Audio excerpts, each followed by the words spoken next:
Soos julle verlede week gesien het Hannes en 'n paar lede van die Bravo-span tyd in die buiteland deurgebring. Hulle het teruggekom met 'n hele paar interessante stories en onderhoude.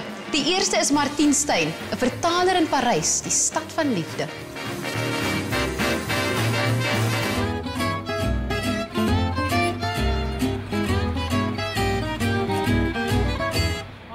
Haar lewe klink soos iets uit 'n idilliese kortverhaal in 'n vrouetydskrif. Afrikaanse meisie uit 'n bekende familie wat werk en woon in die vreemde.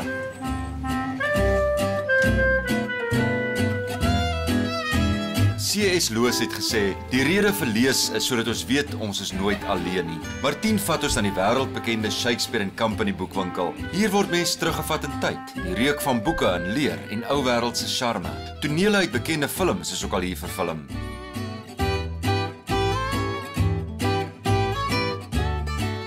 Ons sit vandag hier so by Shakespeare & Company, die boekwinkel.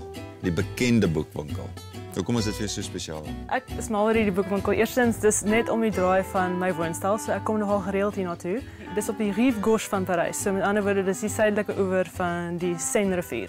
Wat beteken dis ook in die kunstige, letterkundige deel van Parys. So, is dit die Grand deel? Nee, nie regtig nie.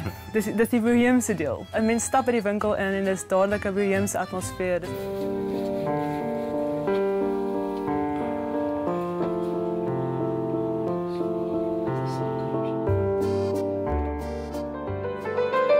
When George Whitman opened the bookstore here in 1951, it immediately became a center for the writers from all around the world. We had Brayton back, who also lives in Paris and is a very good friend of the bookstores. We like him very much. He's done readings here in the past as well. And we also flew over from South Africa, Najula Mbele, who was a real honor to have him here. Sue Cullingham, who's also a journalist, and Mark Gavissa.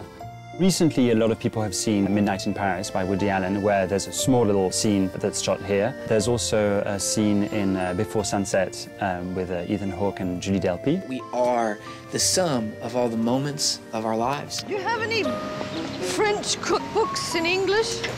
I'm afraid not.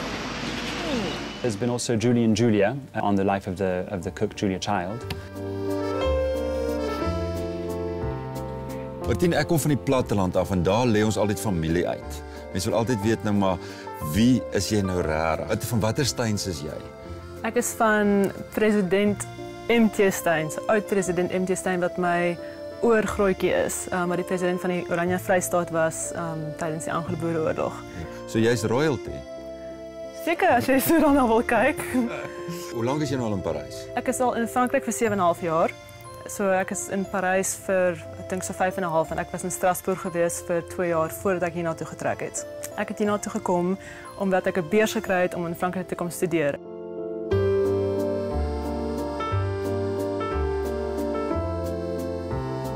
Ek was ook gelukkig dat al vorige keer hier gewees, maar almal het vir ons gesê, moenie dat hulle hoor hulle praat Engels nie. Praat maar Afrikaans. Ek dink solank mense nie Amerikaanse aksent het nie, is dit fyn. Nou moet nou nie so patrioties wees nie. Is hulle maar Nors ook? Hulle kan Nors wees. Ek dink wat 'n mens kan sê is as jy nie die Franse mense ken nie, kan hulle maar baie suur wees. Die gewone Franse persoon op die straat gaan nou nie uit sy pad uitgaan om te glimlag of vriendelik met jou te wees nie. Maar almal trek mooi aan en dit is daai ou ding. Almal trek mooi aan en dit is klassiek. Die mense is nogal elegant. Jy gaan nou nie mense sien rondloop in 'n sweetpak nie.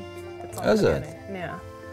So mens sien die mense hier met 'n sweetpak? Nee, selfs al gaan jy uit jou woonstel uit om brood te gaan koop of 'n koerant wat ook al, jy trek aan asof jy uitgaan vir die dag. So ek sal ook nie sommer in my sweetpak gaan rondloop op straat en sê ek gaan draf nie, maar en met Crocs? Maar dit sal ek selfs nie in Kaapstad doen nie.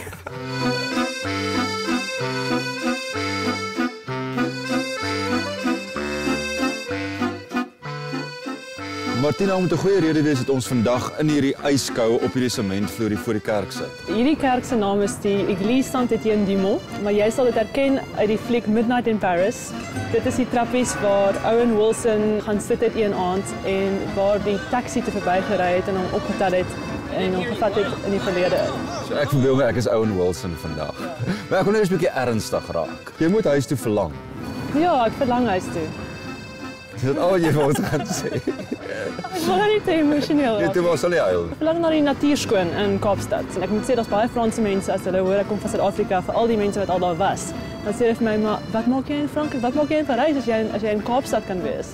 Is dit so dit gebeur? Ja, hulle sê dit. Parys is wonderlik vir die kultuur en vir die aktiwiteit en so aan, maar Kaapstad is nou weer, dit is net wonderlik in terme van natuur en buitelugaktiwiteite. En die kos? Verlang jy nie ma se kos nie? Ja, ek verlang na braaivleis en ja, my pa se lamchops. Wat dink jy is die grootste struikelblok as iemand nou die groot skuif maak van Suid-Afrika op Parys toe, die moeilikste ding? Ek dink dit gaan afhang of jy die taal kan praat. Ek dink mense wat nie kan Frans praat nie, sal dit die grootste struikelblok wees. Nie net in terme van dis moeilik om jouself uit te druk nie, maar die taal is ook net so gebonde aan die kultuur. Dit is moeilik om deel te raak en die mense en oor die weg te kom met die mense en te verstaan wat die stad is waarin jy bly as jy nie self die taal kan praat en verstaan nie. Dit was nou absoluut heerlik om saam met jou te kuier, maar ek kry nou dekselskoud. Sal ons gaan? Ja, kom ons gaan.